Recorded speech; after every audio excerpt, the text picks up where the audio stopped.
In our first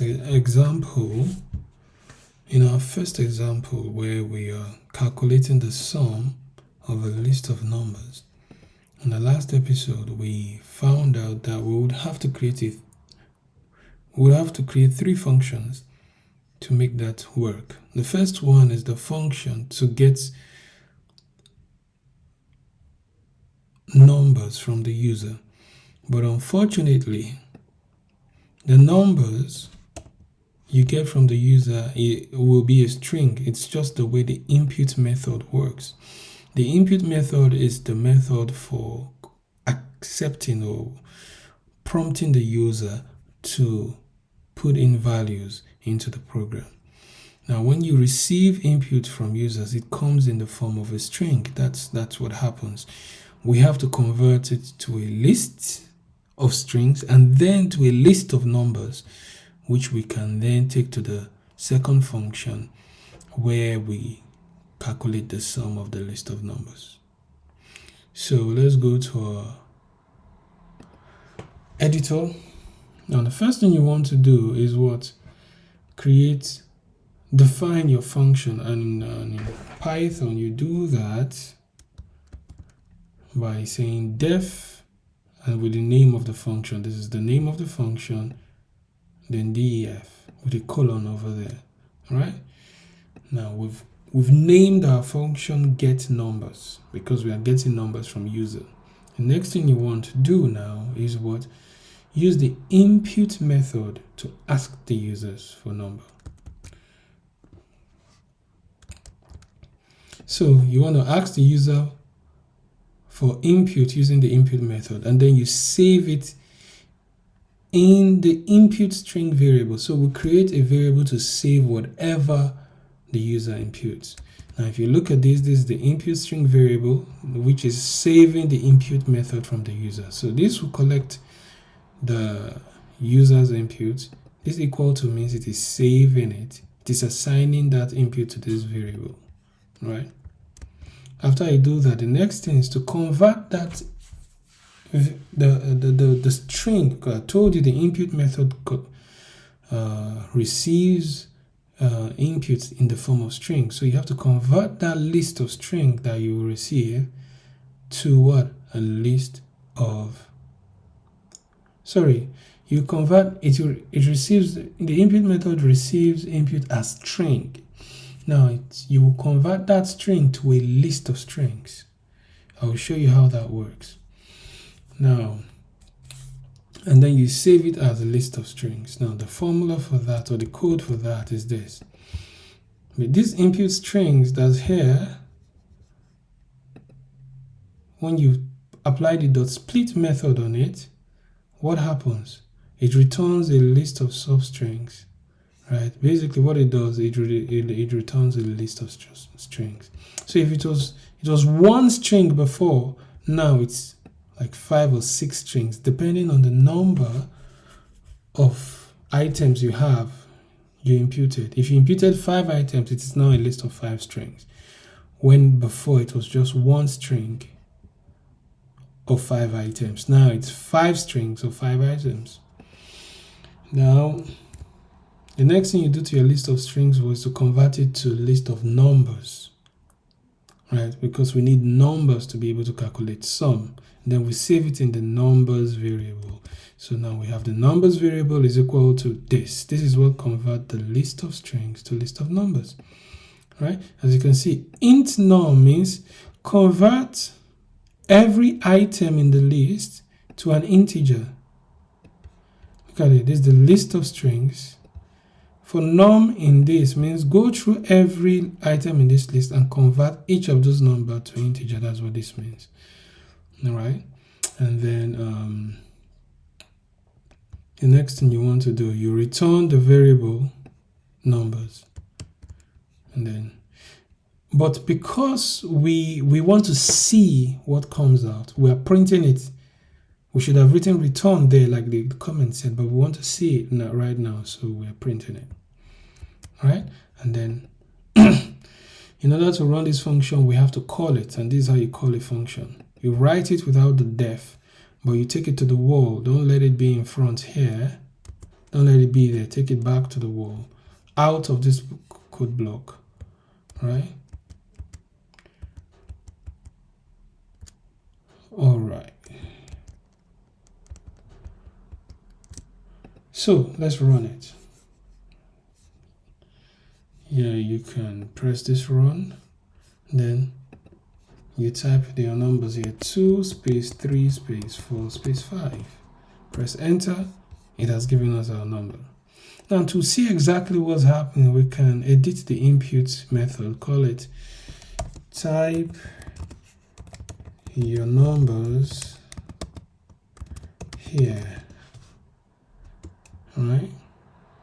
Come here. Put your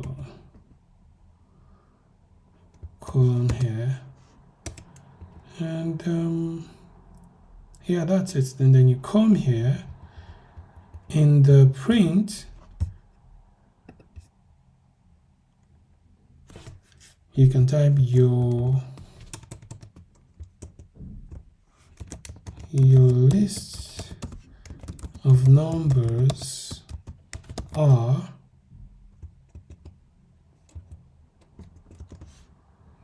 right. So let's run the code again. Now it will be clearer down here what's happening. Okay, I made a mistake. I didn't put my comma here. Let's clear this and run again. So as you can see, type your numbers here. The program is more interactive now. At least you know what you're supposed to do. So let's type 2 space 3 space 4 space 5. Press enter. Your list of numbers are 2, 3, 4, 5. So this clearly tells us that the first one here is our input, which is a single string, and this here is the final list of numbers. All right. Now we can also see this list of string. Where is it? List of string. If we want to see, we can see it. All we have to do is to come here and type print. You will see the difference between lists of strings. So let's say your list of strings are a colon. Don't forget to put your comma here.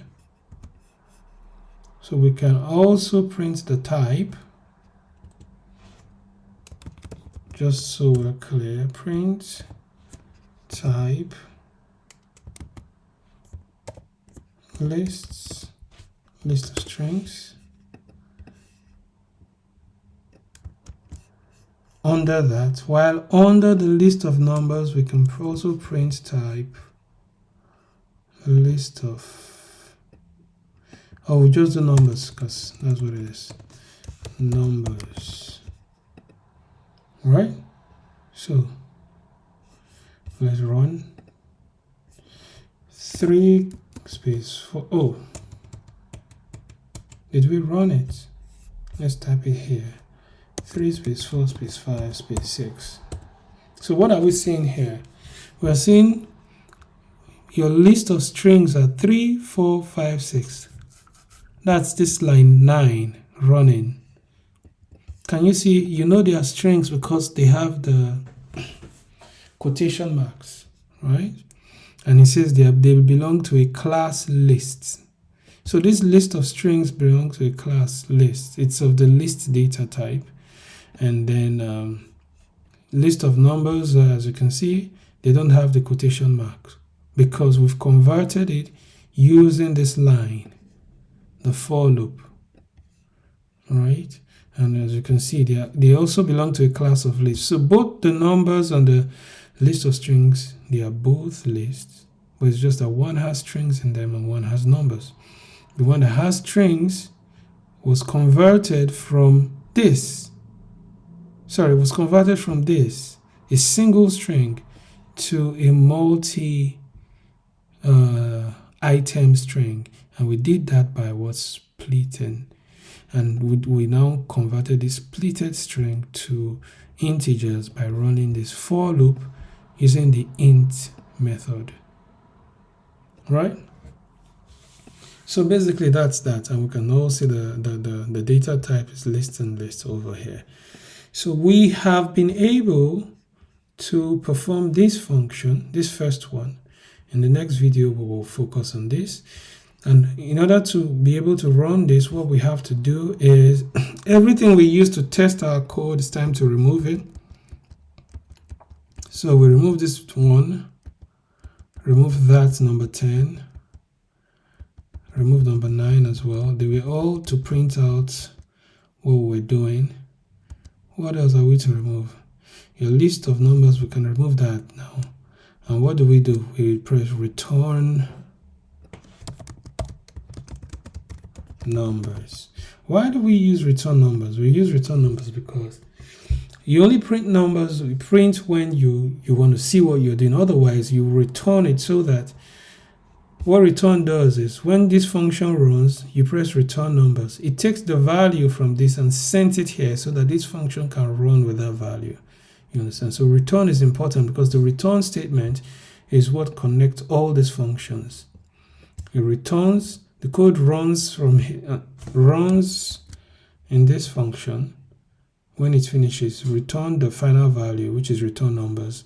It brings it here. That statement brings it here. When you finish here, return again, it brings it here, and your code is done. Without the return statement, these three functions are not connected.